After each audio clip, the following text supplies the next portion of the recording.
For the second straight night, a scintillating Game 1 of the conference finals. This is inside the NBA. It's presented by McDonald's. Ernie Johnson with Shaq, Kenny, Chuck. So last night in OKC, game goes to overtime tied at 101. Tonight, tied at 101. We go to overtime and the New York Knicks complete an improbable comeback from 22 down in the fourth quarter. Let's see how this all played out, shall we, fellas? Well, you get something stuck in your throat, you get choking. Oh, you're using that word, huh? Oh, yeah. Hell yeah, that was a choke job. Choke job? Hell yeah. Okay, maybe it is. Hell yeah, that was a choke job. No, that was a choke job. Okay. Come on, man. They started taking the air out the ball with 6 minutes to go like dummies. 7-point game here early, and Josh Hart. Oh, great move. Nice. Knicks came out really aggressive, got easy baskets, really had the Cavs on their heels. Yeah, no, and you're not saying, hey, well, maybe a little early rust, but now they find in their stride, and then Cleveland found its stride. We saw good Cavs after that. This was great Cavs. Oh, and one. Donovan Mitchell, come on. That's a 4-point play, Ball, and then look how that ball's moving compared Mitchell to how for it goes in three. the fourth quarter. Had 16 in the first half. You're right, Chuckster. At the half, it was 48-46 Cleveland. And then the Cavs turn it up in the third quarter. Oh, that's Mitchell with the offensive. steal and 2. Just push him in the face and hit it later. Man, this Cavs, look at it. Come on. All they got to do is this all night long. They can't keep them off the board with them little munchkins they got out there. No, they were getting anything they wanted. Sam Merrill connects from 3. Look how this ball is moving. Compared to the fourth quarter where they were just going one-on-one. Mitchell again, so 92-71 at that point. It was 93-71 when the New York comeback began. Well, was it the New York comeback or was it Brunson burner comeback? Brunson bang, bang. Well, 1-4 flat, Kenny. in an 18-1 run, Brunson had 13 of them. It seemed like it was more. Yeah, But that's in the 18-1 run. He had more later. But see, now this is the problem when you start doubling earning all these wide open shots. Landry Shamet getting the roll. Game tied at 99. Harden for the lead. Try a little man. But under 30 seconds to go, and you kind of had an idea. Call me little. Yeah. Right back Man, at you. Brunson, man, you talking about clutch. Damn. Game tied at 101. Sam Merrill almost ended it at the end of regulation. But we are tied at 101, and we are going to overtime. Oh, my God. Brunson again. Man, he hunting this dude like he out in the damn wilderness. 38-point night for Jalen Brunson. Get off me, little skinny man. Yeah, OG. And then Man, this dude out here like he Karl Malone going hunting. Landry Shamet again. Shamet. And the Damn it. yeah, the Garden, which had been absolutely silent early in the fourth quarter, erupts. 115 to 104. That is your final score in overtime. Wow. As the Knicks win that one by 11. Plenty to talk about when we come back. We'll take a short break and then dive into this game one between the Cavs and the Knicks. That was ridiculous, man. And the catalyst for all that was Jalen Brunson, who joins us now from Madison Square Garden. Jalen, thanks for taking a couple of minutes with us. I appreciate you. Of course. So here's the deal, and I'm hoping that now that you've had like 10 minutes since the Lisa Salters interview, that maybe you do have an explanation now for what happened in the last 7 minutes of that game.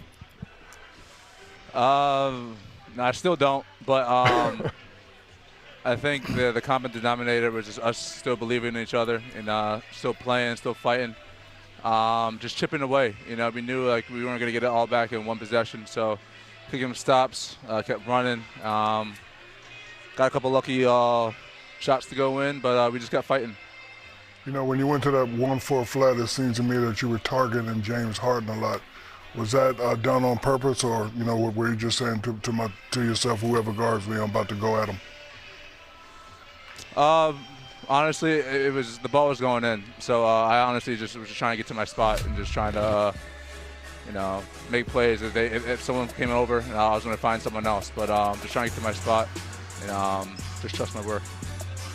You know, Jalen, the Cavs, you know, they got up 22 points. What were they doing that was so difficult for you guys to, one, defend, and two, to score against early on, and then all of a sudden the switch just changed?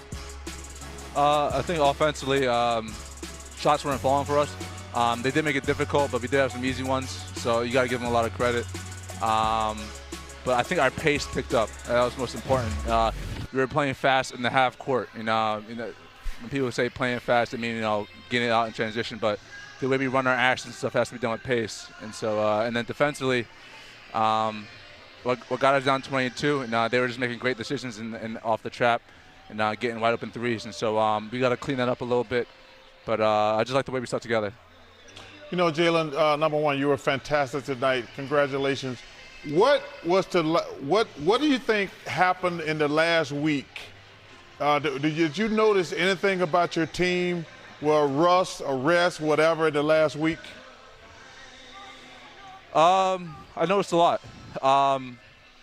I think you could say our rest, and that we were still resting in the first 3 quarters, whatever.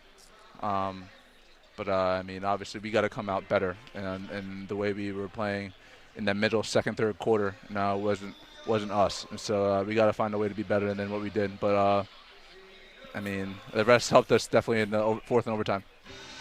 Well, you know, Shaq and I were really hoping that you just said it was he and I, the conversations that we had last week when we were all in New York. But that's okay. You know, I thought, you know, could have gave us a little credit. You know what I'm saying, Shaq? You're right. That too. I appreciate All good, nephew. All good. Hey, Jalen, last question. I just want to say, when we played golf last summer and you just beat the hell out your dad, is that the way it always is? Because I felt bad for him on the back nine.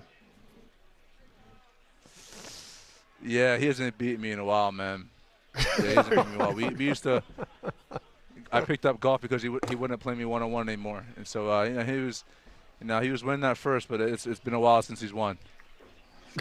Jalen Brunson, congratulations on a win that defies description for most folks, coming back from 22 down. Good luck in Game 2. We'll see you on Thursday. Yeah. Jalen Brunson joining us after you got it.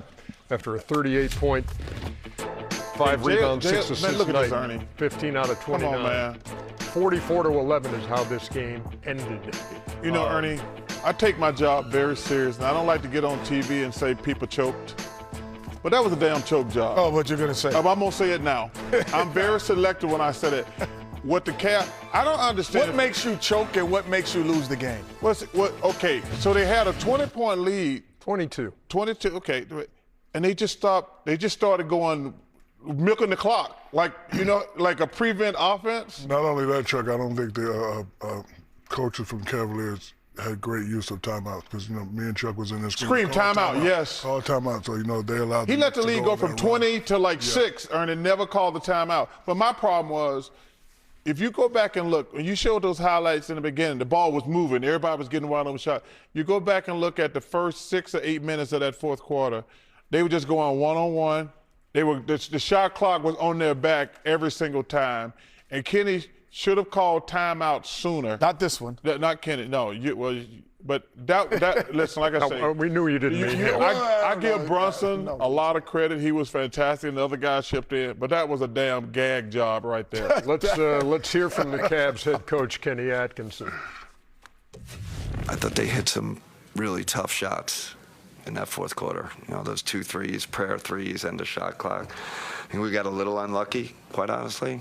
You know, Brunson obviously took over at the end, and you know, we started double teaming them and try to do some different things. But listen, I'm super proud of the way our group played. We played great basketball tonight for, you know, 3 quarters. You know, unfortunately, fourth quarter. You know, they dominated us in the fourth quarter. If my